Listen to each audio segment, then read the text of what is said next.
And I have helped so many people get out of these relationships and into the lives that they want. And I want to help you too. And I've seen all the lies that narcissists tell, all of them. And I know the 8 worst lies that narcissists want you to believe. And I'm going to share them with you here in this video, and I'm going to go through them, the worst ones to the most heinous ones in this video. So watch all the way till the end here so that you can know what the worst ones are. Okay, so let's go through them now. The 8th worst one, we'll just go like 8th to first, right?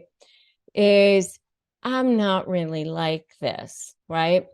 That's one of the things that they'll say, I'm not really like this. Now, you know that they're actually really like that, right? And they'll often try to gaslight you by telling you that they're not normally like this. You know, they'll have a tantrum, or they'll go crazy, or they'll treat people poorly, or they'll do things that are awful, and you know, or they'll be doing things that are horrible for a while, or they'll be super depressed, or whatever it is. They'll just say that they're going through a phase, that they're under a lot of stress, that it's somebody else's fault, that it's because of the things that they're going through at work, that they're acting crazy because of their ex or whatever it is. But they'll say that they're not really like this, especially if it's early on in the relationship, because they'll let you know that it's just something that they're dealing with right now.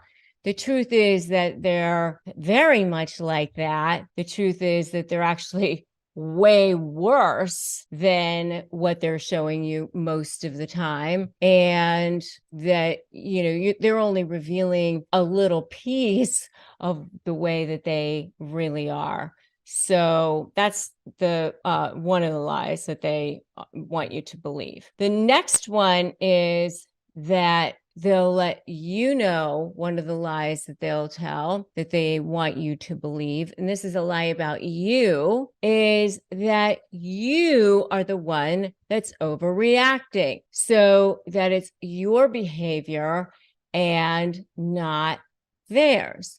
So this is a massive gaslight, by the way, massive gaslight. They'll say things like, you're overreacting when you haven't even raised your voice yet. I didn't mean to hurt you, or it's not a big deal. Stop making such a big deal out of things. Or, you're being oversensitive, or, the truth is that their behavior is a big deal. The truth is that what they did was really horrible. They can be as awful as possible, and they'll say you're overreacting. They will have treated you in a heinous, horrible way, and you can be hurt and feeling horrible, and they'll say you're overreacting. You can have found text messages or photographs or seen them with other people or whatever, and they'll say you're overreacting. So those are the types of things that they will say,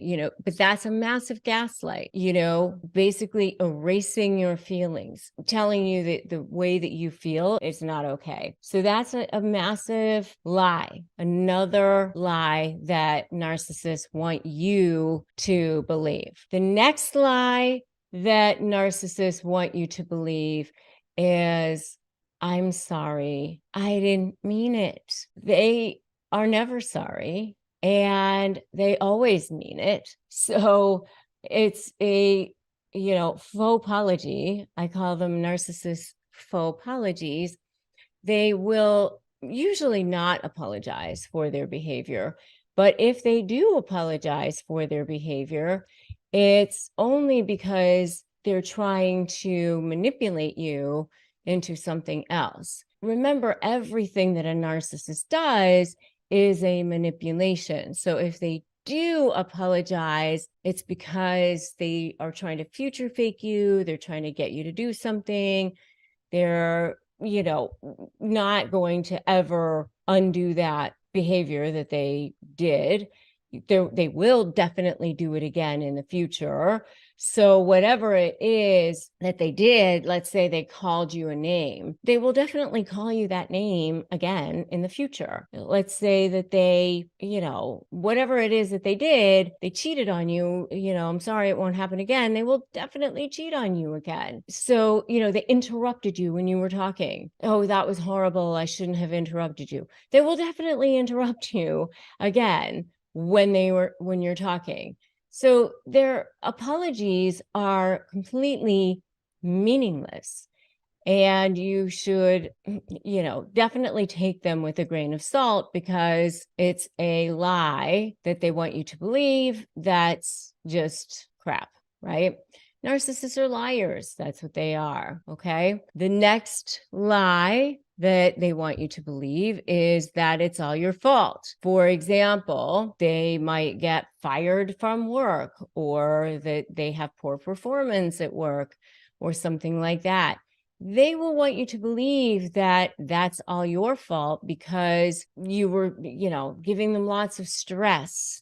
And because of so much stress at home, they can't perform at work, and therefore that's your fault because they're making lots and lots of mistakes at work, or something like that. They aren't making the sales at work that they're supposed to be making. That's your fault.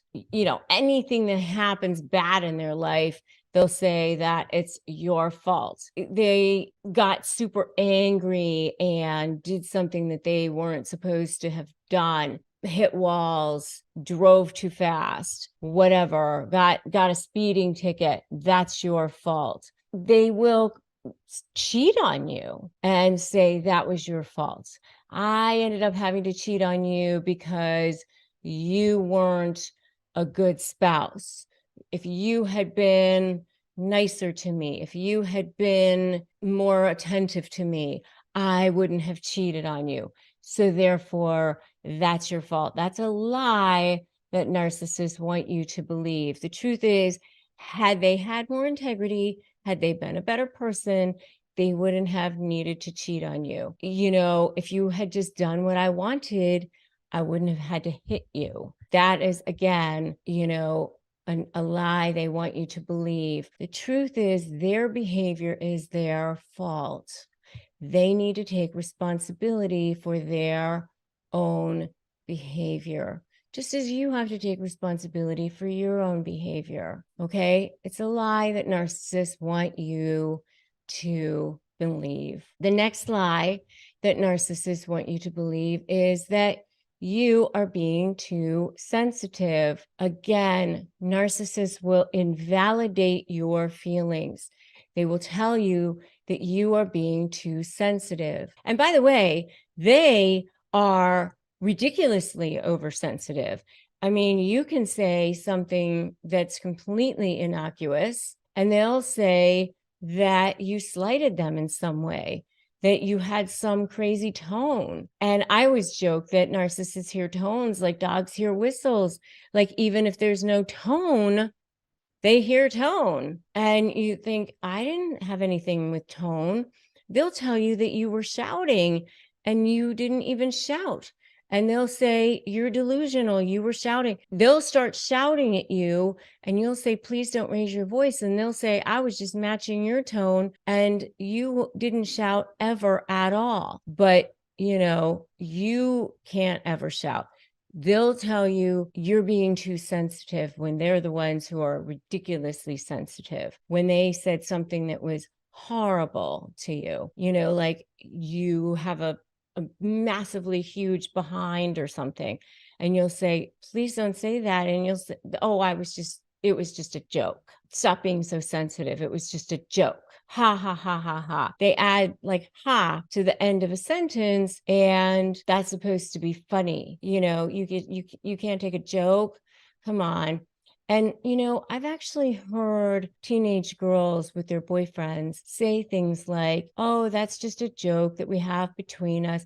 they'll actually, go along with it and say that it's okay. Don't do that. Don't say that it's okay. Don't gaslight yourself. Those are red flags. These are lies that narcissists want you to believe. If it's hurtful, then it's hurtful. It's not okay if you're being disrespected, okay? You're not being too sensitive.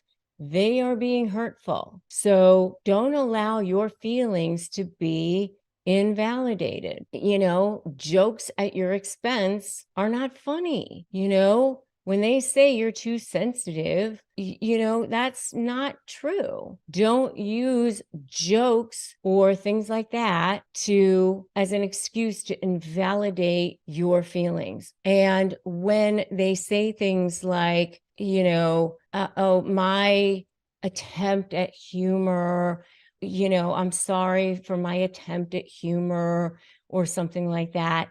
That's not an apology. That's not an apology. An apology is, I shouldn't have said that. That was disrespectful, period. So you're being too sensitive is a lie that narcissists want you to believe. If you agree with me, put liars in the comments right now. Liars. They are liars. These are lies that narcissists want you to believe, right? Lies that narcissists want you to believe. All right. So the next lie that narcissists want you to believe is that you are imagining things. So huge. So huge.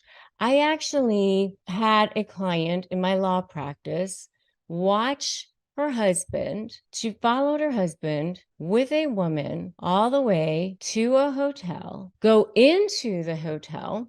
They stayed in the hotel for a couple of hours. She sat in the car, watched her husband and the woman come out of the hotel, told the husband that she saw the woman and him go into the hotel, stay in the hotel, go out of the hotel. And then the husband said, you're imagining things. That didn't happen. That they did go in there, but they didn't do anything in the hotel but talk. That's all they did was talk while they sat in the hotel room. And she said, okay, that she believed him. I'm telling you that is a massive gaslight. And these are lies that narcissists want you to believe.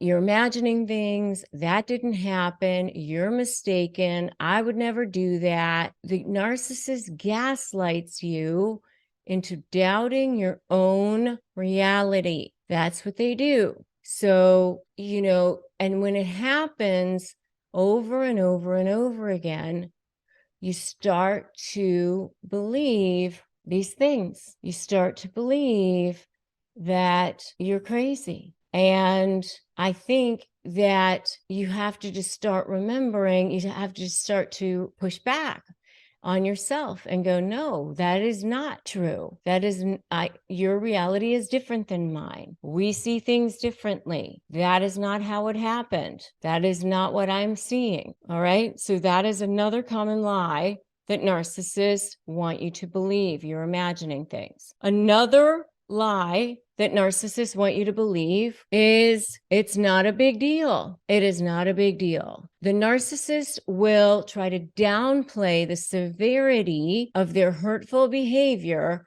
by telling you that things are not a big deal. They might say something like, it's not a big deal if I cheat on you because I love you. The other person didn't mean anything to me. You're the one that means everything to me. The other one, it was just sex. You are the one that I love. So it's not a big deal. It is a big deal. It is a big deal. And that's a lie that they want you to believe. Oh, you know what? It's not a big deal if, I made a big mistake at work.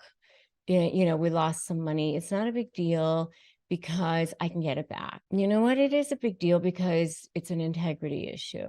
They get you to not focus on what is the problem. These are lies that they want you to believe. And they don't want you to see the truth. The truth is that their behavior is not acceptable. That's the truth. So it is a big deal. So these are lies that the narcissist wants you to believe. And the last one is the biggest one and the most important one here. And that is the final lie, the biggest, the hairiest, the scariest lie that the narcissist wants you to believe. And this is the one when you're trying to leave, you're trying to get out the door, you're trying to discard, you're trying to finally escape.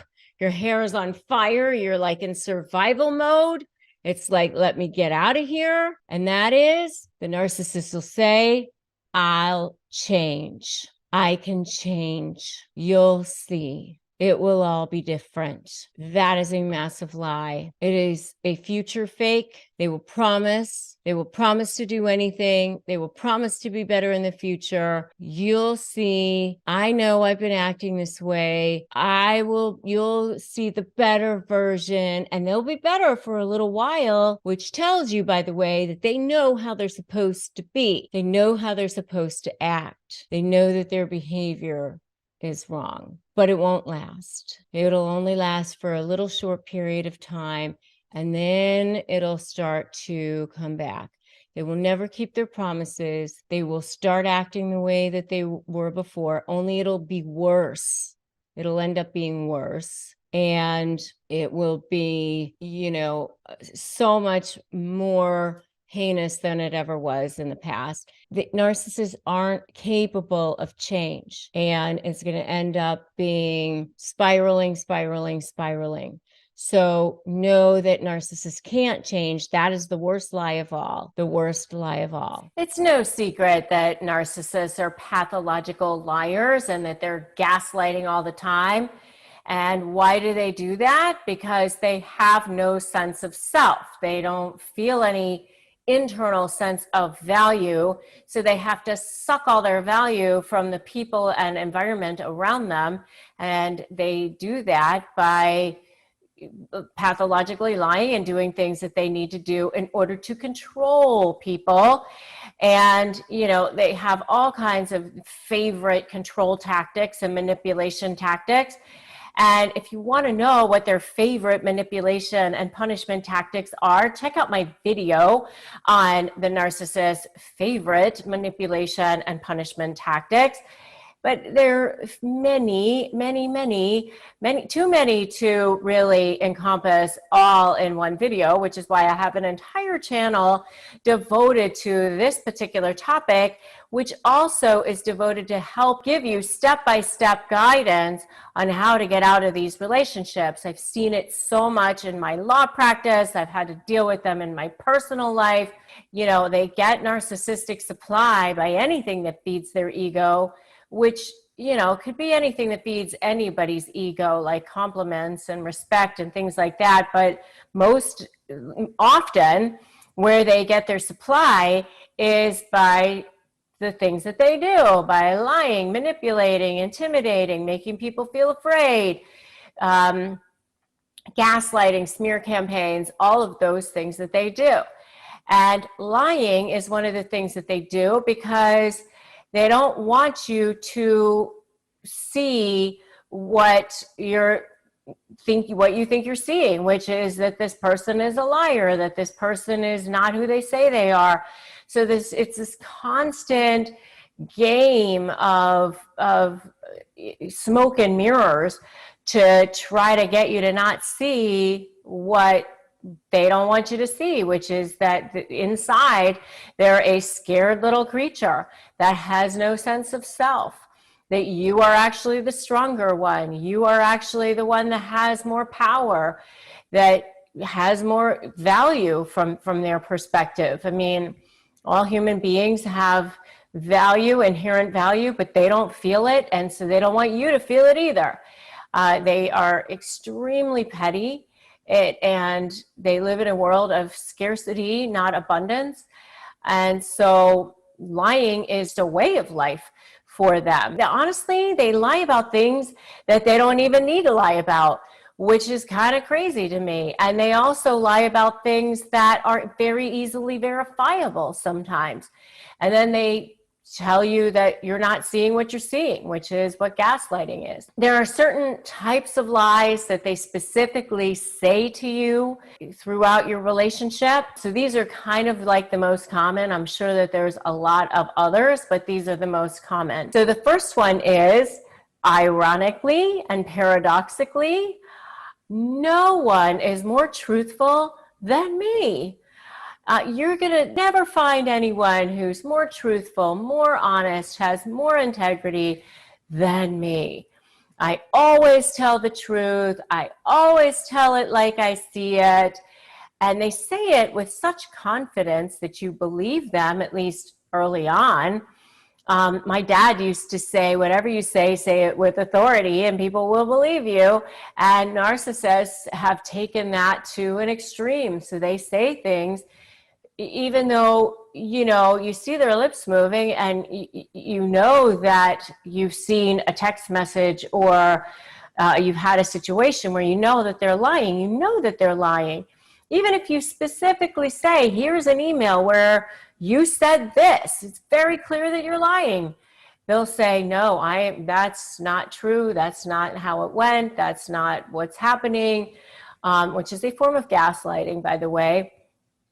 But the first thing that they will say is, no one is more truthful than I am. The second thing that they say is some form of, I love you, I care about you, I'm here for you. And if you want to know more about what a narcissist means when they say, I love you, and what they don't mean when they say, I love you, check out my video on what does a narcissist mean when they say, I love you. When they are saying, I love you, I care about you, I'm here for you, it's not that that's what they actually feel, because true narcissists have no ability, no capacity to feel anything for anyone else. They just lack that synapse. It's like missing from their makeup, from their brain. It's just broken and it can't be fixed. They cannot truly love another person. They cannot truly care about another person. And they certainly don't want to be there for anybody else. They only want what they can get out of you. And so they will say these things sometimes to get you to do what they want you to do, or think what they want you to think, or get off of whatever it is that you're on them about, just to, say what they need to say. Sometimes it's a form of future faking. And if you want to know more about future faking, you should definitely check out my video on that. But, they don't really love you. They're not really there for you, and they don't care about you. And you can tell that because their actions speak louder than words. Try getting sick and expecting a narcissist to actually care about you and be there for you. I mean, if you're lucky, they just don't feel anything. Most of the time, what they really do is they resent you.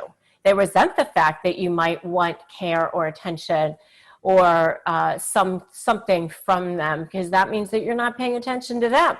And there's not enough to go around in their world, like they're very scarcity minded. So if you want something, that means they can't have it. The second thing is, I love you, I care about you, I'm there for you. The third one is, I'm sorry, or things will be different. And, I call it narcissist faux apologies. And if you want to know more about, what a faux apology is, check out my video on what a narcissist really is doing when they say, I'm sorry. But most of the time, narcissists really don't even say sorry.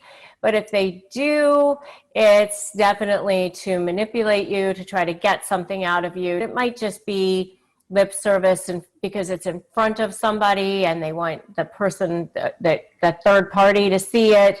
It may be just to shut you up. It may be kind of even more like a sarcastic apology.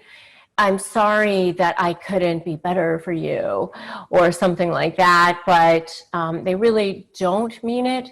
There's never any real remorse for their actions. So when they say I'm sorry, it's definitely a lie, unfortunately. And if you think that their lies are so sad and so pathetic, I want to see a so sad in the comments. Just drop that below. So sad. So the fourth lie that they often tell is I promise. I promise I'll do better. I promise that I will be the most amazing spouse, husband, wife, business partner, mother, father, sister, brother, neighbor, whatever it is. Nobody is going to be better than me. I'm the best at whatever it is. So I promise that the way things are going to be are the most amazing things in the world. And again, this is a form of future faking. And it's basically a future that they know they're never going to make good on. They're never going to follow through with these promises. And they just want to say whatever they want to say just to get you to do what they want you to do at that moment, or feel the way they want you to feel right at that moment, which is that they're wonderful, you're the one who has the problem, or that, you know, however, whatever it is that you have a problem with them right now about, it's not going to be that way in the future. So just like, you know, get off of it. Let's just deflect it, deny it, move on. So I promise. That's the fourth lie that you often hear from a narcissist. And the last common lie that you often hear from a narcissist is, it's not my fault. I didn't do it. Or if I did, it was because somebody else had a problem. Somebody else didn't follow through on what they were supposed to do. It's your fault. You know, I could have done it except for you getting in my way.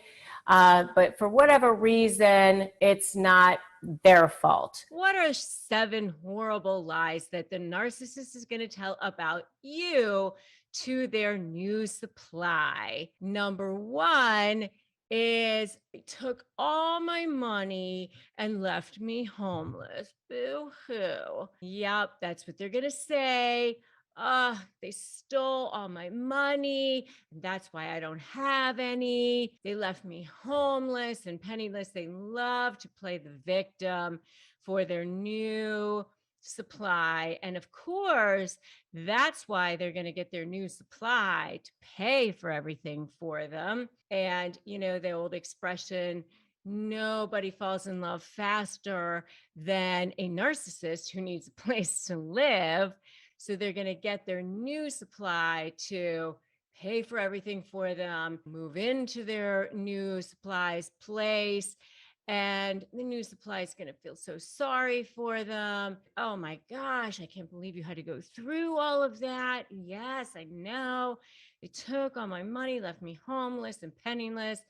And they'll get into all this agreement about how horrible you were because you took everything from them. So that's number 1. Number 2 is, oh my goodness, we hadn't had sex in forever because, you know, they repulsed me. They're going to make it seem like sex hadn't been a thing in forever. And even if it's totally not true, they'll make it seem like there hadn't been a physical relationship in a really, really long time. They just make up lies about whatever your relationship was to make it seem like it was way worse than it actually was, because they want to make it seem like they are such a victim. They want their new source of supply to feel sorry for them and gang up on you. Because then, of course, if there are ongoing issues, especially with the children, if there are children involved, they want their new source of supply to help turn the children against you, to get involved. I can tell you as an attorney, then the new sources of supply starts writing all the messages in our family wizard, starts getting involved, starts writing all the messages to the attorneys as well. It gets super, super messy, really, really annoying. I can tell you that, that's for sure. Number 3 is, I started to allude to this, they turned my children against me. So now what happens is if the children are against this person, they're going to blame it on you. They're going to say that you are the one that alienated the children. You're the one that caused the problems with the children. That the reason why the children don't like this other person is because you caused it. It had nothing to do with them. It had nothing to do with the fact that they may be a bad person, or maybe they were a bad parent, or maybe they weren't good to you. And the kids saw that. It had all to do with the fact that you turned the children against them. All right. That's the next one. The next one is that I was never in love with him or her. And, this can be especially painful for you to hear. And let me just tell you, don't take that personally, because a narcissist never could love you anyway. And I have a video on why the narcissist hates you. And I would definitely watch that video, because the narcissist doesn't have the capacity to love anyone, including themselves. They hate everybody. So definitely check out that video, and don't take anything personally that the narcissist is saying about you, about them, about any of this.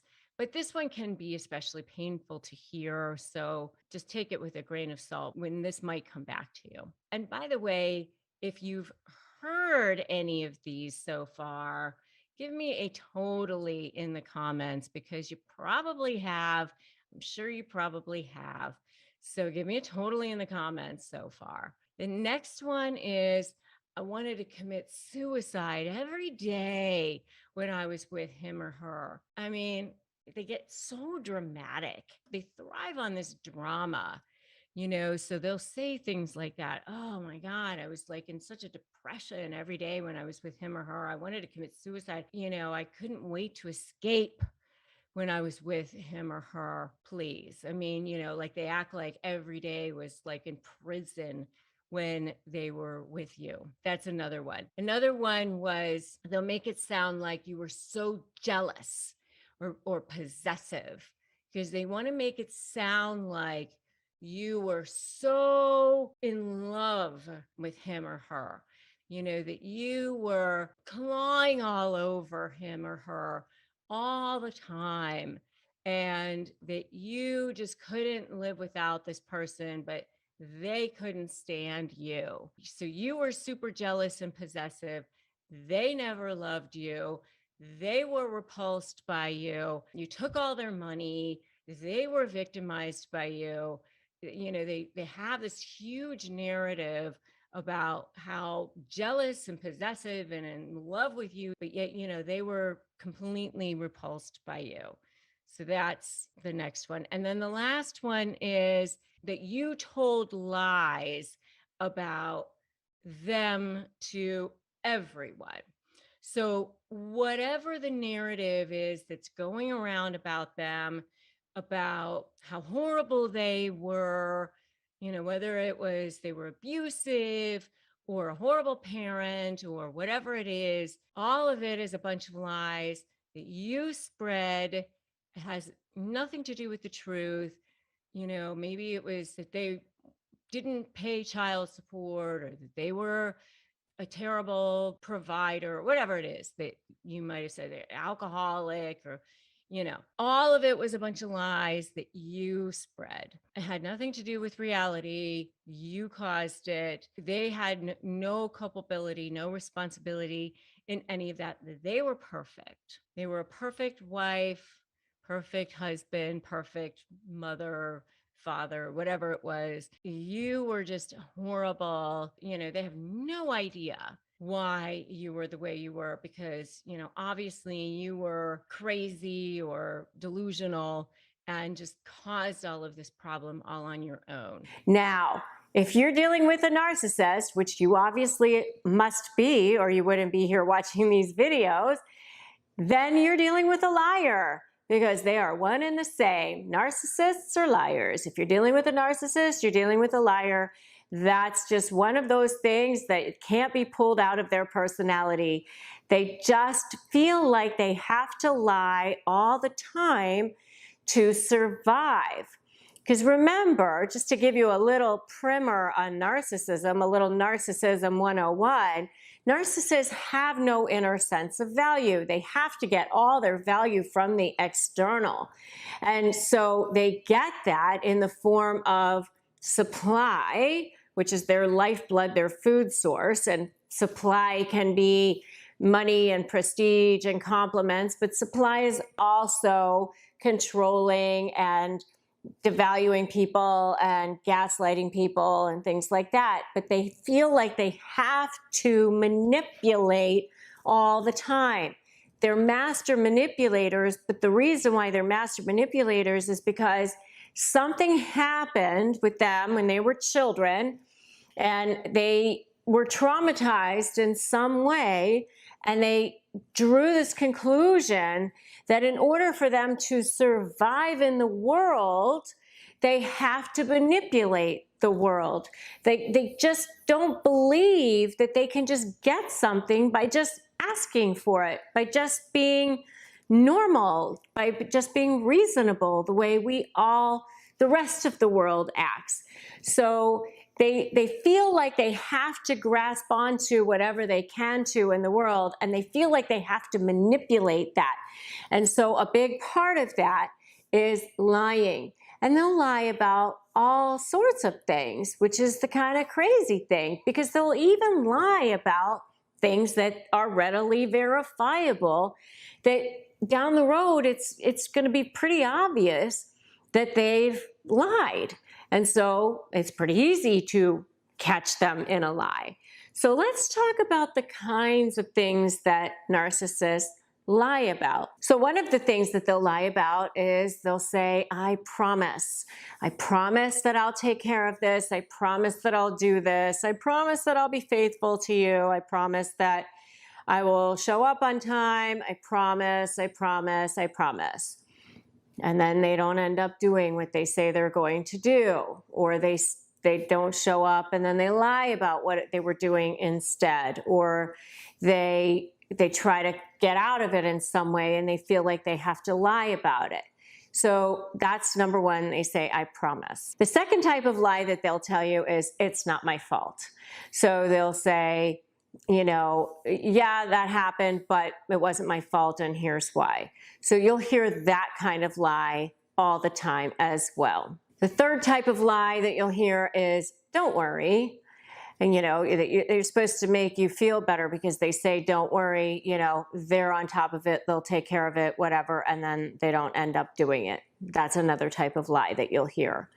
Another way that they lie is gaslighting. Gaslighting is a huge biggie for narcissists. And if you want to know more about gaslighting, check out my video on gaslighting techniques.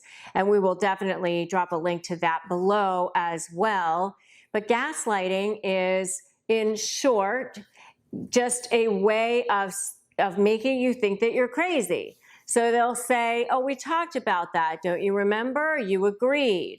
Or, oh, that's not how that went. Or, oh, no, this is how that went.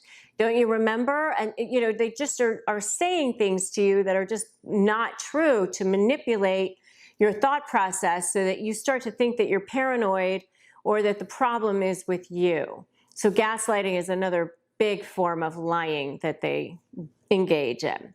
What happens when you catch a narcissist in a lie? If you confront them, what are they going to do? Deny, deflect, devalue, and dismiss. Those are the 4 Ds, and we're going to go through each one of those. So, deny. It wasn't me. I didn't do that. That didn't happen that way. Nope. Denied. Okay, so that one's pretty easy to understand. They deny it. Number 2 is deflect. Oh, it was you. Or it was this person, or it was some other reason that it happened that way. It was because this happened. It was because I couldn't get there on time. It was because this person dropped the ball. It was because whatever. They're deflecting it onto someone else. It wasn't their responsibility. Somebody else had the problem, or someone or something else was the problem. Number 3 is devalue. Now it's your fault. You were the problem. You're the one. You caused it. It's because of your mistakes. It's because you were too difficult. It was because you weren't good enough. It was because you said something wrong. It was because you did something wrong. It's because you didn't do something right. It's because you did do something that you weren't supposed to do. Whatever. They're going to devalue you. It was your problem, or something that you did that was wrong. And if you want to know more about devaluing, you should check out my video on narcissistic devaluing, because it's actually one of the stages in a narcissistic relationship: love bombing, devaluing, and discarding. So devaluing is a huge part of a narcissistic relationship. And number 4 is dismiss. They'll just dismiss it. Oh, it didn't really matter. Oh, can't we just move on? Oh, let's just not even think about it anymore. Let's just forget about it. So it's just like swept under the rug, and it's just dismissed. So even if it was something super hurtful to you, your feelings aren't going to be acknowledged. They're not going to apologize to you. They're just going to say, oh, too bad, and keep going. If this all sounds familiar, give me a true that in the comments. So just remember, if you catch a narcissist in a lie, the last thing that you're going to get is, oh, you're right, I shouldn't have said that, or you're right, I wasn't truthful, or I apologize, I'm sure I hurt your feelings, I'm sure that was awful for you. You know, those kinds of responses are not going to happen. You're not going to be acknowledged for, you know, whatever they put you through. It's going to be some version of devalue, deflect, dismiss, or deny. You know, it's going to be one of those 4 things. It's not going to have anything to do with them. And the reason why is because they can't have it take away their sense of self. You know, they have so little sense of self that any amount of taking responsibility for their actions to them is almost like dying inside. It's like survival. So you're not going to see them take responsibility for those lies. They're just going to figure out some way that it's not going to get pinned onto them. How do you become non-reactive? So hard, right? So hard. It's like feels impossible, because they just want to trigger you. That is their main goal. They know that if they trigger you, then they have you. That's what they want to do. Why do they do that? They do that because, well, for a number of reasons. First of all, they enjoy it. They actually enjoy it. They enjoy watching you become unglued. It's theater to them. They get narcissistic supply from it. That's like anything that feeds their ego. They know they have control over you then. They know that they still have power over you. They know that they still can get something from you, right? They know that they have that like jolly thing going on over you if you get triggered. That's one of the reasons that they do it. And another reason, even more sinister, even more stealth, even way worse, is because they get you to do things that they can potentially use against you. And as a lawyer, I'm telling you right now, and in negotiations, it's so much worse, because it's like getting arrested. Negotiating with a narcissist is like getting arrested. Anything you can and do or say will potentially be used against you. So it's so important, because anything that you write, anything you put your hand to is a potential trial exhibit, or is a potential thing that they're going to use against you in negotiations. So it's really important to become non-reactive in negotiation. So how do you do that? Well, one way you can do that is to know your truth. Know who you are, right?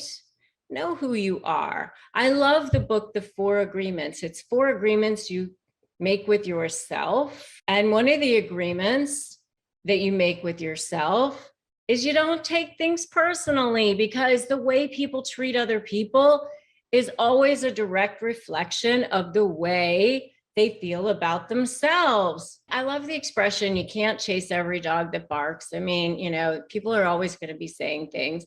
You can't take things personally.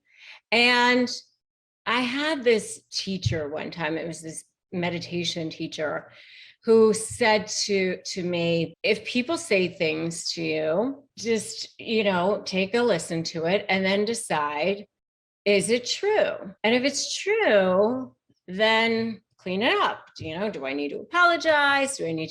What do I need to do? If it's not true, then just, move on. When people are attacking you and you want to look fearless, by the way, I have a whole video on that called How to Look Fearless When a Narcissist is Attacking You. You can definitely check that out. But just know your truth, know who you are, and don't defend yourself, by the way. I have a whole video on that too. Because when you defend yourself, that's when you're being a victim. So don't defend yourself. Know your truth. Just stand in your power. And that's one way to become non-reactive.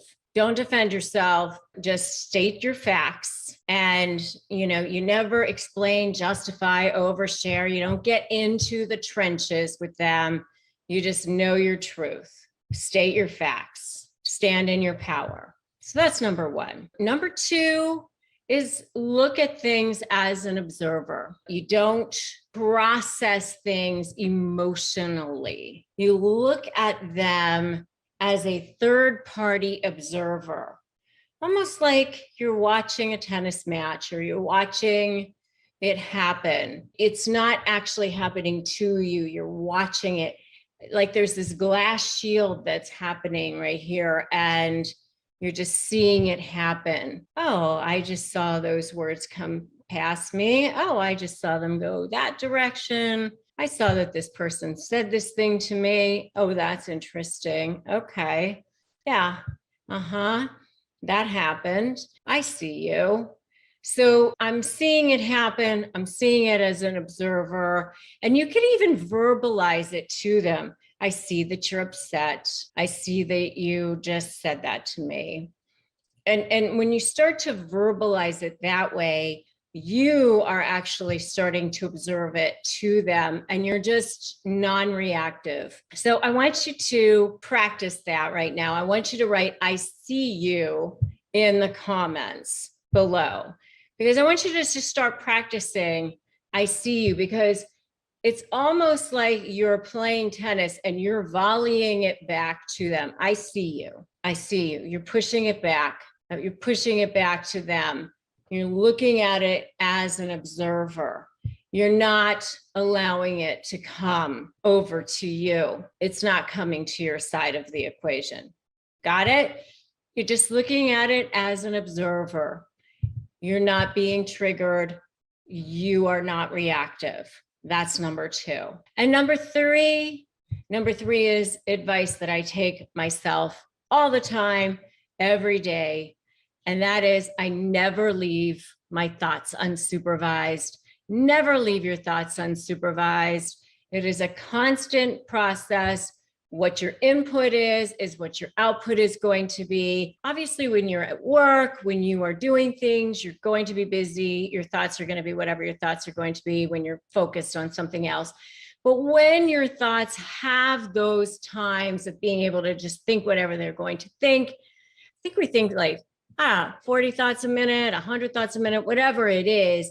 And a lot of times our thoughts go toward the negative if we don't train them properly. So train them properly. So how do you do that? You make sure that you keep your vibrational level high. Good thoughts, positive thoughts, joy, happiness, contentment, peace. Those are high vibrational thoughts. You want to make sure you keep them high. So how do you do that? You listen to audiobooks, you listen to YouTube videos, you listen to podcasts, whatever it is that you need to listen to make sure that those thoughts are going where you need to go. And you can listen to books that are going to keep you motivated, keep you positive, keep you energized, keep you feeling good, whatever it is, whoever makes you feel good, whoever makes you feel like I'm ready, I'm good, this is great. Because thoughts are just thoughts. Those are just beams of energy that are firing off in your brain. That's all they are. And you can rewire them to be whatever you want them to be and create whatever you want. And you can literally manifest whatever life you want to manifest. You just got to reprogram the thoughts. Okay, so that's number 3. Never leave your thoughts unsupervised. And that's how you start to become non-reactive to people, and how you can start to become not triggered by those crazy toxic people in your life, which is super critical when you are dealing with them, when you're negotiating with them, whether it's a formal negotiation or whether it's just a conversation and you're just communicating with them on a daily basis. I mean, the types of false allegations or accusations when you're dealing with narcissists are really endless. I mean, completely infinite. And honestly, the funny thing is they will contradict themselves over and over and over again.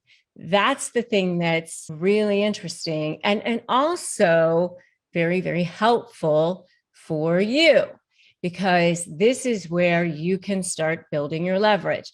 This is where my SLAY methodology will very, very much help you. Strategy, leverage, anticipate where they're going to go, be 2 steps ahead of them, and focus on you, your case, and your position. That's what the SLAY methodology is. And it will very much help you because they are liars. And you know what? Judges hate more than anything. They hate liars. And narcissists are lazy. They're also very, very lazy. They also ignore court orders, and judges hate lazy liars who ignore court orders. And narcissists are all of those things. And I'll tell you that at the end of the day, if you are just diligent in keeping track of these things, you really will be able to catch them. And so the thing that you have to remember is to just keep your wits about you and remember who you're dealing with and not allow them to get the best of you. Understand who it is that you're dealing with.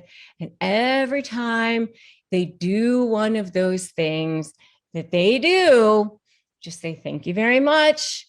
You just gave me something else. Understand that what it is that you're building. You have to play a little bit of the long game. All right. So I'm going to give you 6 ways to deal with the narcissist false allegations, but just understand that yes, they do this. Yes, they're trying to trigger you. Yes, they're trying to get you to look like the crazy one. That's why they do it. They want you to be triggered, number 1, because they get supply from it.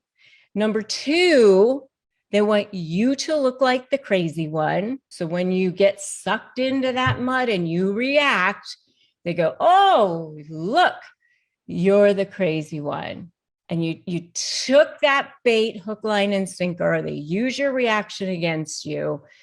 And there you go. Don't get sucked into it. So that's number 2. And then number 3, as long as you are giving them that supply, as long as they catch that fish, they will never leave you alone because you are giving them that supply. So you don't want to go into it because of that as well. All right, 6 ways to deal with the narcissist false allegations. Number 1, you can respond.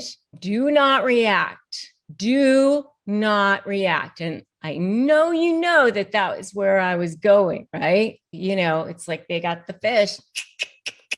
Do not give them that. Unless you want to be that fish that they've reeled in, don't be that for them.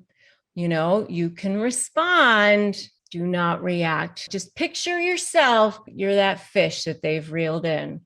Okay, don't be that. So that's one way to deal with the narcissist false allegations. Number 2, make sure to document. And in my Slate program, I have the 12 areas that you should be documenting. I have a whole chart on that, and I have a whole module on this. But make sure that you are being very, very diligent on how you are documenting, and do it in real time. Please do yourself a favor and do it in real time. It is so hard to go back and try to recreate, oh, what was that? What day was that? And they give you so much material. They really do. I remember a case one time where, the wife threw the son, it was like a 14-year-old son, threw him out of the house at 4:00 in the morning. Just she had a big fight with the son. It's like in the middle of December. It was like cold out. This husband had to go pick up the son, and she sends the husband an email saying, yeah, it's probably better if we take some time apart from each other. You should call the school bus service and have the bus start picking him up at your house, for now.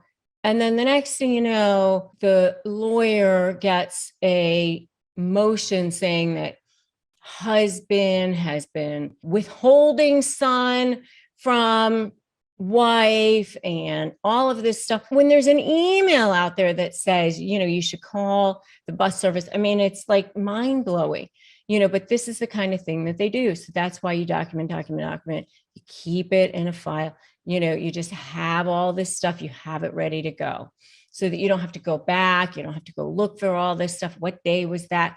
You know what I'm saying? Keep track of it in real time. And I have a whole other video, by the way, on how to keep your cool against narcissists. Definitely check that out too. So that's number 2. Number 3 is don't get sucked into the mud. Do not get sucked into the mud. Start looking at it as if you're a third party. Try starting to look at it as if you're an observer. I have a video where I was interviewing Judge Lynn Toller from television's divorce court, and she talked about that too, where you just start looking at it as if you're looking at something happening. Oh, I see that you're upset. Oh, I see that, you are unhappy about something. You want to tell me more about that? Because you have to understand that these are people who are just deeply unhappy, and that's what you're dealing with. So, don't be surprised when they act like themselves. Be surprised if they act normal. Okay. So that's number 3 way to deal with a narcissist, false allegations. And then number 4 is become like Teflon when it comes to those guilt trips. They're going to try to guilt you into things a lot of times. That's another way that they try to suck you in to this thing. One way, of course, is they try to trigger you by getting you angry or saying things. But another way is they try to guilt you into it. Oh, I thought maybe you might want to take care of your family, or I thought that you were a better mother than that, but I guess not. Something like that. Don't go for the guilt thing either. Become like Teflon, stand in your power. What's right. Just remember, keep your focus on what to be fair, what to be what's right, what to be what's equitable. Don't allow their manipulation to get inside your head anymore, because a lot of times the voices inside your head, especially if you've been with this person for a long time, are their voices and not your voices, and not the voices of what's reality or what's your own voice. And that's why, you've got to create these boundaries, and you've got to start staying away from them and keeping your interactions as brief and unemotional as possible, and just not allowing them to penetrate your space. So don't allow them to penetrate. Okay, so that's number 4. And by the way, if you agree with me so far on all of this, give me a spot on in the comments. Just say spot on so far. And number 5 is use one method for communications. And again, this is your way of not allowing yourself to be attacked from 50 different directions, right?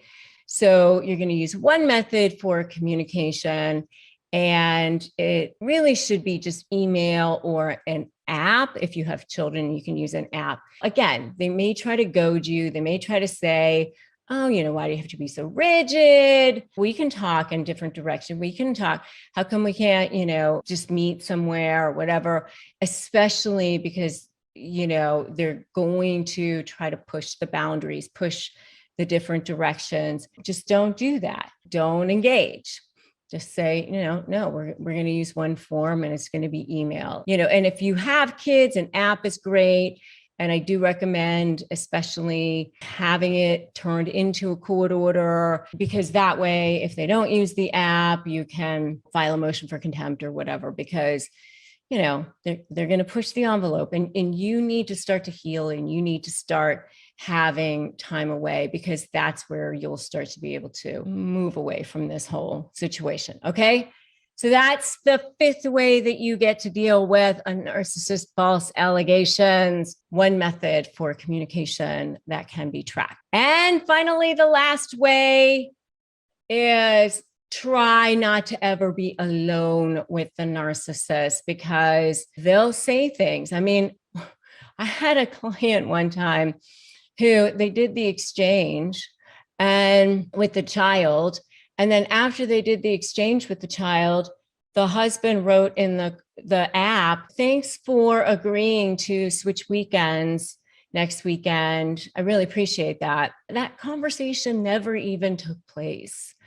I mean, it was wild stuff, but that's what they do. That wasn't a false allegation. It was just a false conversation, but that's what they do. It's like a wild odyssey when it comes to dealing with narcissists. So, really try not to be alone with the narcissist if you can. Try to do your exchanges in front of other people if possible. I recommend parallel parenting plans when you're dealing with narcissists, meaning, you just try to have as little interaction as possible. Do your exchanges at schools, meaning drop off in the morning, pick up in the afternoon. Just try not to ever have to see each other. Do all of your interaction through the app. I mean, as far as the communication goes. So those are 6 ways that you can deal with a narcissist false allegations. Basically, you're just trying to make sure that there's always a way that you can prove things. And as I said, there are always ways that you can beat narcissists in court. It's actually very easy to beat narcissists in court. All right. So 8 ways to move on from narcissists. The first thing you have to do, now remember, you've been conditioned from the beginning. You've been love bombed, you've been charmed. They come along. They are the most charming, incredible people on the planet. Seriously, they know how to become exactly what it is that you need to see, because they've been reading you from the beginning. The reason why they know how to do that is because they started off from the time that they were children as needing this as a survival skill. I say, like Malcolm Gladwell's like 10,000 hours to achieve mastery, right? They had like their 10,000 hours by the time when they were like 10 years old. Because this is a survival skill for them to be able to read people, to be able to become exactly what they need you to be, or you need them to be, rather. So they've been conditioning you from the beginning. So the first thing you need to do is go no contact. And that's like the hardest thing to do. So I say, step 1, don't run. Go no contact right away, because you are shutting down the fumes. You're shutting down that toxic energy, that toxic stuff that's in your air. I saw somebody talking one time about this analogy of somebody, and it's kind of gross. So I'm just going to go there. Okay. But it is kind of gross, but I have to go there. This analogy of somebody peeing in your pool, right? Like if you were standing in your own pool or your own hot tub or whatever,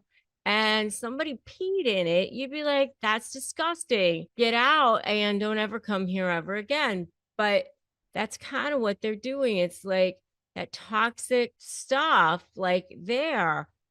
And you got to get it away from you. So you've got to go no contact so that you can start to clean up that energy, so you can start to feel better. Part of the way that you do that is, I'm going to say, go to number 2, which is to start to set boundaries for yourself. All right. So how do you set boundaries? Well, one of the ways that you can set boundaries for yourself is to have one form of communication, because one of the things that is going to happen when you decide to move on is that they're going to just go insane because they realize that they're losing a form of narcissistic supply. They're losing their grip on you. The difference between you as a person and you as a possession, because they don't care about you as a person. They're going to love bomb you and they're going to make it seem like they care about you as a person, but they don't care about you as a person. They're going to go after you as a possession. Oh, there goes my form of supply. There goes what I need. They need you to be filling that hole for them. They don't care about you as a person. They don't care about your needs or ever satisfying your needs. So they're going to light you up. They're going to show up at your house or office. They're going to be sending you all kinds of emails. They're going to be guilt tripping you. They're going to be flooding your inbox. They're going to be flooding your emails, flooding your texts. They're going to go crazy on you and they're going to guilt trip you, and they know exactly the things to say. And you can't allow that to happen. So you've got to like winnow it down to one form of communication, and you've got to allow yourself to have that space to heal. And the communication, if you're having any communication at all, I say no communication at all. But if you have to communicate with this person, then it's got to be only one form of communication. And, it's only about the kids, or it's only about work, or it's only about this particular topic. So how do you set those boundaries? You pretend like you're reporting the news. Basically, you don't explain, you don't justify, you don't defend yourself. You don't need to go point by point by point and explain every single thing. If they send you this whole long email on every single thing, accusing you of everything under the sun, you can just say, I deny that. I deny everything you said there. That's all you need to say. And then you can just go through and pick out the one thing that you need to respond to, and that's it. And I recommend that if you have to correspond, you use email, or if you have children, you can use one of those apps that you want something that has a time and date stamp. You want something that can't be manipulated. Texts can be easily manipulated and they don't have a time and date stamp. Okay. So those are the first 2 ways that you can start to move on. The next way that you can start to move on is start to get educated. Start to get educated. Start to get information. Start to get all the knowledge that you can, because the more knowledge that you start to gain, the more that you start to realize, hey, this wasn't me. This was them. And you start to realize this was a person that was broken. And you'll start to realize, I don't need to take this personally because I know that I have value. And the faster you start to recognize that, the faster you will start to heal. So start to gain knowledge, start to get educated, start to understand narcissism, start to understand whatever it is that you need to understand, whatever it is the process is that you need to understand, right? So if you are getting ready to go into a negotiation, start understanding that process. If, whatever it is that you need to start educating yourself on, that's the next step of what you need to do. Okay. The next thing that you need to do is start documenting absolutely everything. Document. Absolutely everything. Document everything that you need to document, because you definitely are going to be needing to protect yourself. Remember that, they're going to try to trigger you. They're going to try to do things to try to get under your skin. Anticipate that. Start creating a strategy. Start creating your leverage. That's my SLAY methodology, right? So strategy, leverage, anticipate, focus on you. It works. It absolutely works. And remember, your leverage is going to be thinking about your diamond level supply and your coal level supply. What's going to be more important for a narcissist to protect and defend than the supply that they get from jerking you around, right? And that's how you develop it. And that's what I teach you in my SLAY program. And by the way, if you don't have access to a support system, we do offer that in my free Facebook group, so make sure you join that. You definitely want to have access to support. And we do have a sponsor on this channel, which is BetterHelp. And you can go to betterhelp.com/Rebecca Zung to get that help if you need it, because we just want you to have access to the help and support and guidance that you need, something that you can trust. We get commissions on that. It doesn't cost you any extra. So that's the next thing. The next thing that you're going to want to do is start to visualize the things that you actually want. Where is it that you want to go? What is it that you actually want to do? What is it that you want from your life? Because, a lot of times people don't think about that. When you're dealing with a narcissist, you spent so much time defending yourself, you forget to actually think about what it is that you want. And you've been erased for so long too, that you kind of almost forgot about the fact that you get to have needs, you get to have wants, you get to have thoughts for yourself, because they didn't allow that for you for so long either, too. So this is your moment. This is your moment to get to go, wow, I get to have a life. I get to think about the great things in my life. And, somebody recently said to me that he was going to think about the majors in his life instead of the minors in his life. And I thought that was such a beautiful thought. The majors in his life are the big F's, he said, instead of the small things. So, family and finances and, like the major amazing things in his life, right?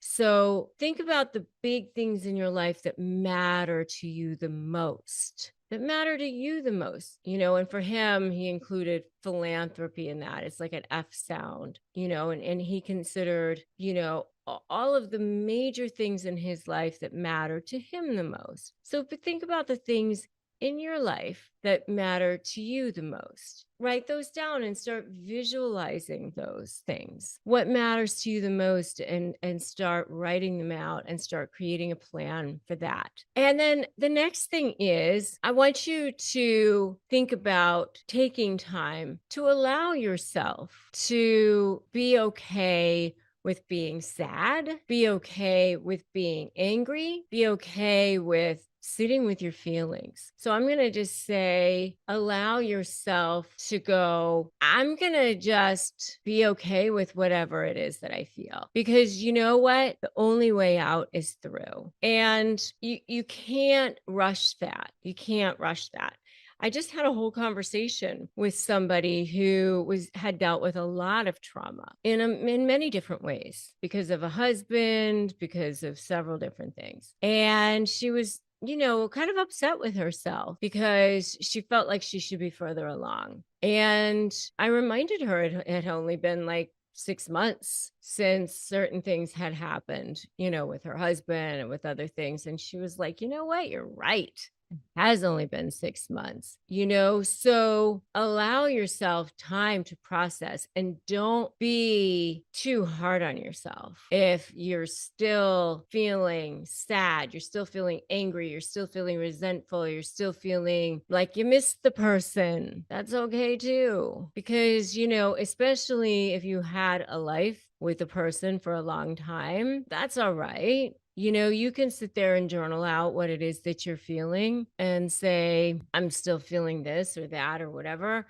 Emotions are tricky things, and things can be triggered by the craziest things too. We can be triggered by a smell. We can be triggered by hearing a song. We can be triggered by seeing somebody that you can be triggered just by seeing an interaction, because, our brain is networked, right? And just the familiarity of certain things causes a network of neurons to be engaged. And then there you are, it all gets lit up in there and things start getting fired up, and there you are, right? So it's okay to have that happen. So the next thing I'm going to say to you is find your vibe tribe. Find your vibe tribe, because that is critically important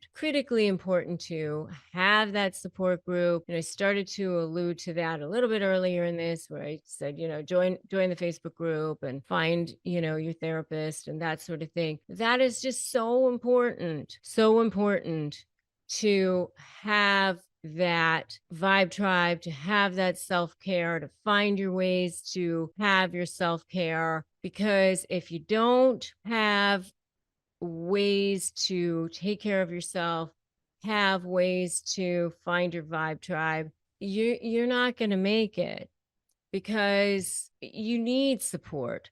One of the things that narcissists have done from the beginning is isolate you. And I do have an inner circle that I definitely invite you to join as well.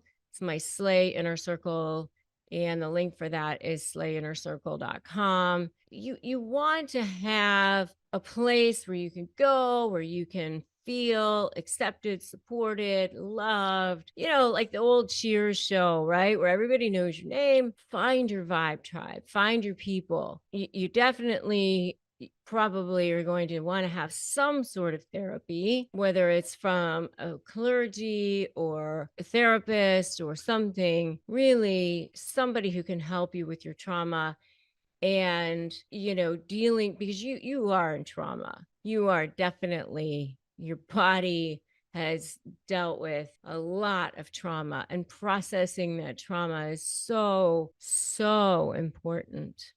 So important. Okay. And then the last thing that I'm going to suggest that you do is find something that you can pivot to. Find something that when your brain starts to go to the past, I want you to have something that you can immediately pivot to that is your present and your future.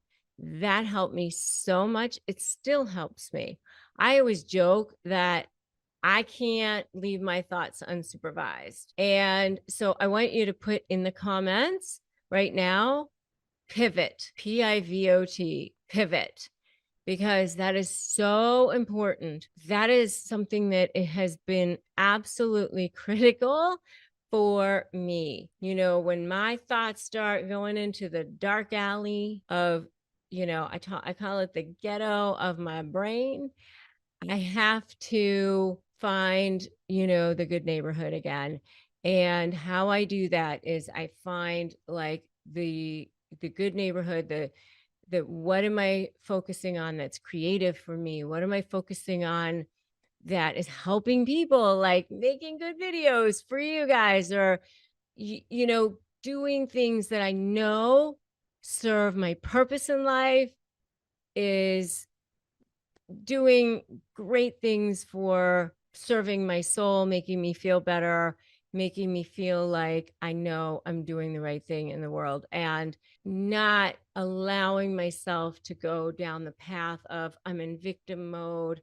Because anytime you allow the narcissist to rent space in your head free, they're not paying for that space, you're allowing yourself to be a victim.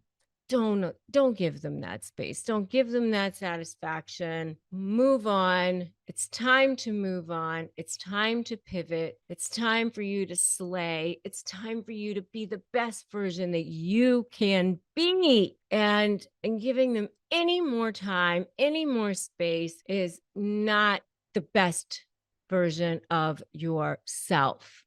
So the next video I want you to watch is self-care for dealing with narcissists. It's a great video that I did. I have tons and tons and tons of ways that you can engage in self-care, and because self-care is so important, so important. All right, so let's talk about ways to defeat that narcissist, or the signs that you have defeated that narcissist. Actually, like, okay, you're negotiating with them and you're trying to figure out like how it's going. Are you close? Have you defeated them? Do you think that you're kind of on the way to defeating them? Because sometimes it's maybe hard to tell because they don't want you to know. Obviously, I mean, they want it to look like they're winning at all costs and at all times, and they're never going to let on. I mean, even if they're like losing badly and things aren't going their way, and you're like showing them evidence that things aren't going their way, they're still going to say, I'm winning, it's going my way. It totally is. I mean, because that's how they've gotten along in life all along. You can show them, hey, look, these text messages show that you've been cheating, and nope, that's not what that says. That's how they get along. And I mean, I was actually just talking to one of my private clients recently, and she was telling me that she really appreciated one of my recent videos, which was 4 signs that the narcissist is losing control, which you can check out yourself if you'd like. And she said she loved that video because she was like, okay, like a lot of times, she was saying, I'm afraid, I don't want them to lose control. I'm afraid of doing things that are going to make them lose control. And I don't want that to happen. But actually, she could see that that meant that she was starting to get there, that she was starting to make headway, that she was starting to cover ground, that she was getting closer to her goal of where she wanted to be. So that it was actually okay that in this case, she was dealing with a husband, but sometimes you're dealing with a business partner. I've actually dealt with quite a few situations where people are dealing with maybe a family member in a probate situation, something like that. But it's okay if they're actually starting to lose control, because that means that they are showing signs of being defeated as well. And so you don't necessarily need to fear that. And also remember that they have conditioned you. They have conditioned you to believe that they are winners, that you don't know what you're doing, that you don't know how to think, that they do, that they're smarter, that you can't trust your thoughts, that you can only trust what they think. They've really conditioned you to believe that. And a lot of times, your thoughts, things that you think are actually your thoughts, are actually thoughts that they have conditioned you to believe. Okay. So 6 signs that you're starting to defeat that narcissist. Number 1 is they're going to start love bombing you again. They're going to start coming back. So, what happens is they start going back to that well of things that worked for them in the past. They don't have a whole lot of tricks in their arsenal. They have their things that worked for them. So they go back to whatever it was that worked for them in the past. I mean, they have these patterns, they have these playbooks that worked. And that's why, it's kind of interesting. I mean, when you start to study what they're like, they're pretty predictable in the sense that you kind of can tell how they're going to behave, even though it's pretty awful, but you can pretty much tell how they're going to behave. So they'll start off kind of small, and then they'll kind of work up to the things that, when it's really bad defeat. Okay. So, the love bombing might be the first kind of sign. Then the next thing is, okay, that didn't work. So let me go to the next thing. And that's when they start to get a little bit more desperate. So they start to flood you. They start to flood you with the text messages, show up at your house, show up at your office. You might start to see some crazy texts. At this point, you might start to see some, little undertones of not so nice texts, or maybe some even like threatening sort of language in the communications that you're receiving. So that, it's starting to ramp up just slightly. You're starting to feel that heat rise because they're starting to feel, like it's coming. All right. So that's number 2. Number 3 is they start saying and doing all sorts of weird things. Like, this is where you start to see, like, where they kind of start to get like a little bit desperate, where they start to, get a little bit crazy. And so sometimes you'll start to see them just say weird things like, okay, where did that come from? Okay. They get a little bit outlandish sometimes. And so that's, how it kind of starts. Like they get a little bit crazier, and until they're just, full crazy and into collapse, and they've just become undone. And, by the way, the mini series with Hugh Grant and doing great example of that whole thing. And I actually did a whole video on that if you want to check it out. Really great example of that whole thing. And so, okay, so those first 3 are all about them. It's all about the narcissist themselves. And so those are all signs that you've defeated the narcissist, and that's about the narcissists themselves. So the last 3 I want to kind of focus on, signs you've defeated the narcissist. I want to focus on you, signs that you've defeated the narcissist, but focusing on you, because that's really when you know that you've defeated the narcissist, because you feel it on this side of the fence. All right. So number 4 is, that you've defeated the narcissist because you're no longer emotionally triggered. It's like they say things that normally in the past would have gotten you all like upset. It's like, Superman with the bullets that just pop off your chest, or Wonder Woman, they just like went right off your wrist, and you're like, did somebody say something? I thought I heard something, but nothing. I got nothing. It didn't even like faze me at all. Nothing. Like when you're not emotionally triggered by that at all, you've actually defeated the narcissist. Okay. That's number 4. Number 5 is you get what you want. You get what you want in the negotiation, but you've taken your ego out of it. What do I mean by that? That means that you've ethically manipulated the manipulator. They think they've gotten away with something. You've let them on to believe that they won, that they got something out of you, and you actually manipulated them into taking exactly what you wanted them to take. So, and you do your best Meryl Streep or Al Pacino or whatever it is, and you went, oh my God, I can't believe, this is all terrible, whatever. And because you took your ego out of it, because you know what, they have to feel like they won. And that's how it goes. It's okay. It's fine.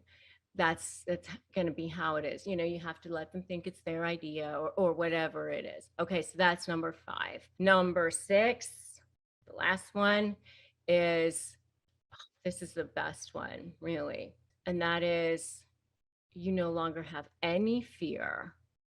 You no longer have any fear in interacting with them whatsoever. Not only it's no emotion, you have no fear in interacting with them. You receive emails from them, you see them, you talk to them, you have no fear. And I get so many emails from people who've done my programs, who've watched my videos, all the things that I've told you guys to do. And then you tell me that that's the miracle. Yeah, you've gotten the outcomes you wanted, all those things. But the miracle is that the fear has disappeared.